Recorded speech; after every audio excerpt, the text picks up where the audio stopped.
ہمارے پیارے نبی حضرت محمد صلی اللہ علیہ وآلہ وسلم ارشاد فرماتے ہیں کہ جو شخص کسی مسلمان کی ایک مصیبت دور کرے گا تو قیامت کے روز اللہ پاک اس کی بڑی مصیبتوں میں سے ایک مصیبت دور کرے گا، اور جو شخص کسی مسلمان کا عیب چھپائے گا تو قیامت میں اللہ پاک اس کے عیب چھپائے گا۔ سبحان اللہ۔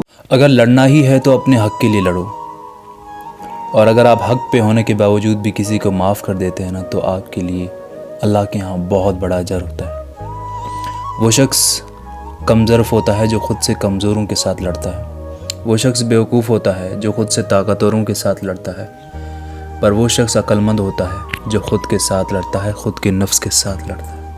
السلام علیکم۔ ایک چھوٹی سی حدیث سے ضرور سنیے گا کہ ہمارے پیارے نبی حضرت محمد صلی اللہ علیہ وآلہ وسلم ارشاد فرماتے ہیں کہ بخار جہنم کے جوش مارنے کے اثر سے ہوتا ہے، لہٰذا اسے پانی سے ٹھنڈا کر لیا کرو۔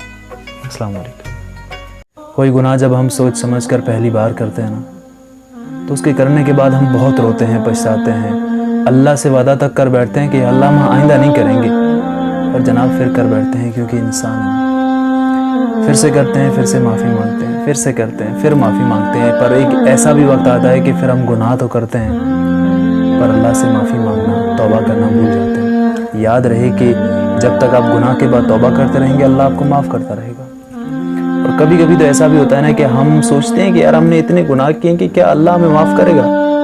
یاد رہے کہ ایک وہی تو معاف کرتا ہے جب کوئی معاف نہیں کرتا۔ یہ آج کے انسان کہ جن کے اگر پاؤں بھی پکڑو، ان کے لیے رو گڑ گڑاؤ، کتنا کچھ کر لو، پھر بھی معاف نہیں کرتے، پر وہ اللہ کہ ایون اگر تم اتنے گناہ کرتے رہو، معافی تک نہ مانگو، پھر بھی تمہیں سب کچھ عطا کرتا ہے، اور اتنے سارے گناہ کرو اور ایک بار صرف ندامت کے آنسو بہا کے اللہ سے معافی مانگو تو سب معاف کر دیتا ہے۔ پتہ ہے ظرف رکھنے والے لوگ، سچی محبت کرنے والے لوگ اکثر چھوڑ جاتے ہیں، جب بھی وہ کہیں بے وفائی دیکھتے ہیں کہ اس کے دل میں اب ہماری قدر نہیں رہی، لیکن کم ظرف لوگ، بے وفا لوگ چھوڑ جاتے ہیں جب دیکھتے ہیں کہ اگلا بہت محبت کرنے لگ گیا ہے۔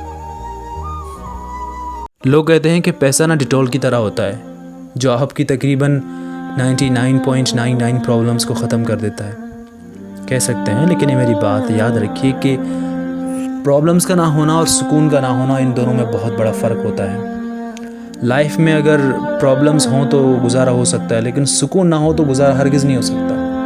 اور یہ اس طرح میں آپ کو بتاؤں کہ ایسا ہوتا ہے نا، کبھی کبھی آپ کی لائف میں کوئی مسئلہ نہیں ہوتا لیکن پھر بھی آپ سوچتے ہیں کہ یار دل کیوں پریشان ہے، پھر دل کیوں بے چین ہے، حالانکہ مسئلہ بھی نہیں، تو ایسے موقع پہ آپ کے پاس سکون نہیں ہوتا۔ تو یاد رکھیے کہ سکون آپ کو صرف اللہ کے ذکر اور اللہ کی عبادت سے ہی مل سکتا ہے۔